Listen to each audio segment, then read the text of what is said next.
অনির্বাণ, তুমি আমাদের সঙ্গে থাকো, কারণ একদিকে যখন দেবাংশু ভট্টাচার্য এরকম বিস্ফোরক পোস্ট করছেন, অন্যদিকে দেবাংশু ভট্টাচার্যের এজেন্টের বিরুদ্ধে এবার বিস্ফোরক অভিযোগ। আর এই এজেন্টের বিরুদ্ধে বিস্ফোরক অভিযোগ করেছেন তমলুক জেলা কমিটির সদস্য। ঠিক কি অভিযোগ, বিস্তারিত জানবো আমাদের প্রতিনিধি বিটন চক্রবর্তীর কাছ থেকে। বিটন, দেখো দেবস্মিতা, তুমি জানো যে তমলুক কেন্দ্রের যে লোকসভা ভোট হয়ে গেল সেইখানে তৃণমূল কংগ্রেসের প্রার্থী হয়েছিলেন দেবাংশু ভট্টাচার্য, এবং সেই দেবাংশু ভট্টাচার্য তিনি কিন্তু হেরে যান, এবং সেই হারের নেপথ্য কারণ হিসাবে কিন্তু জেলা কমিটির এক সদস্য তিনি কিন্তু বিস্ফোরক দাবি করেছেন। তার কি বক্তব্য? কে এই জয়দেব বর্মন? তিনি হচ্ছেন শহীদ মাতঙ্গিনী ব্লকের তৃণমূল কংগ্রেসের নেতা এবং তৃণমূল কংগ্রেসের জেলা কমিটির সদস্য এই জয়দেব বর্মন।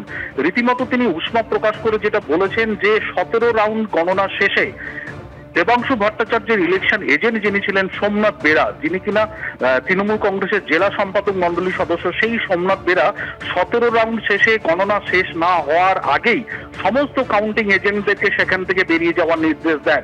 এবং তার যেটা দাবি, জয়দেব বর্মনের যেটা দাবি, কেননা তুমি জানো যে 21 রাউন্ড গণনা হয়েছিল তমলুক লোকসভা কেন্দ্রে, তারপরে কিন্তু পোস্টাল ব্যালট গণনা হয়েছিল। ফলে দীর্ঘ সময় আগে কেন কাউন্টিং এজেন্টদেরকে এই সোমনাথ বেরা কাউন্টিং হল ছাড়তে নির্দেশ দিলেন এবং কার নির্দেশ দিলেন সেটাও তদন্ত হওয়া প্রয়োজন। অর্থাৎ প্রচ্ছন্নভাবে তিনি বলতে চাইছেন যে এই যে কাউন্টিং মাঝপথে ছেড়ে চলে যাওয়া, এটা কি বিশেষ কোনো উদ্দেশ্য চরিতার্থ করার জন্য, বিশেষ কোনো কারণে, সেই নিয়ে কিন্তু তিনি প্রশ্ন তুলেছেন। এবং ইতিমধ্যেই জেলা তৃণমূল কংগ্রেসের শীর্ষ নেতৃত্বর কাছে তিনি অভিযোগও দায়ের করেছেন। যদিও সোমনাথ বেরার বক্তব্য যে 17 রাউন্ডের পরে যে সমস্ত কাউন্টিং এজেন্টকে কাউন্টিং হল ছাড়ার নির্দেশ সেটা দলের শীর্ষ নেতৃত্ব তাকে জানিয়েছিলেন, সেই হিসাবে তিনি সমস্ত কাউন্টিং এজেন্টদেরকে জানিয়েছিলেন। ফলে কে এখন কি বলছে সেই নিয়ে কিন্তু তিনি চিন্তিত নন, এবং পুরো বিষয়টা তার যেটা দাবি, সোমনাথ বেরার দাবি, যে রাজ্য কমিটির এক নেতার নির্দেশে কিন্তু সেটা হয়েছে। দেবস্মিতা, বেশ ধন্যবাদ বিটন। আর ইতিমধ্যেই এই যে বিস্ফোরক অভিযোগ তা নিয়ে স্থানীয় তৃণমূল নেতা কি বলছেন রাখবো আপনাদের সামনে।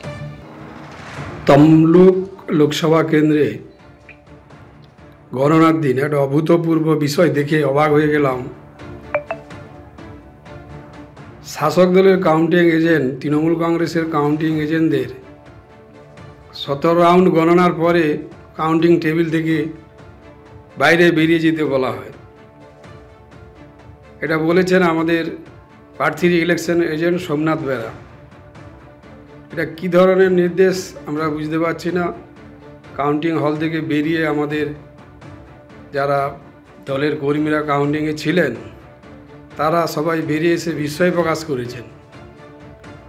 পরবর্তীকালে তমলুকে আমরা ইলেকশন কমিটির চেয়ারম্যান শোভনবাবুকে এবং আমাদের দলের চেয়ারম্যান চিত্তরবাবুর কাছে এই প্রশ্ন রেখেছিলাম, এবং মাতঙ্গিনী ব্লকের অবজারভার দিব্যেন্দু রায়, ওনারও কাছে একই প্রশ্ন আমরা অনেকেই রেখেছিলাম। এর সঠিক জবাব ওনারা দিতে পারেননি। ওনারা বলছে এটা আমাদের জানা নেই। যার বিরুদ্ধে অভিযোগ দেবাংশু ভট্টাচার্যের ইলেকশন এজেন্ট সোমনাথ বেরা, তিনি কি বলছেন এই প্রসঙ্গে রাখবো আপনাদের সামনে। আমি একটা কথা বলি, অসত্য কথার কোনো উত্তর হয় না, প্রথম কথা। দ্বিতীয় কথা, যখন আমরা বেরিয়ে আছি, সব সংবাদপত্রের সকল প্রতিনিধি ছিল যে সময় আমরা বেরিয়ে আসি, তখন অলরেডি ময়না, নন্দকুমার সহ 5টা বিধানসভার গণনা শেষ হয়ে গেছে। 2টো বিধানসভার গণনার 1 রাউন্ড, ওই নন্দীগ্রামের 1 রাউন্ড এবং তমলুকের 2 রাউন্ড বাকি আছে। সেই সময় দলের নির্দেশে আমরা এই গণনা কেন্দ্রে ডিএমকে গণনার যে ত্রুটি হচ্ছে এটা চিঠি করেই আমরা বেরিয়ে এসেছি। এটা দলের অত্যন্ত গুরুত্বপূর্ণ নেতার নির্দেশ ছিল ওই সময় ফোনে, বুঝেছেন?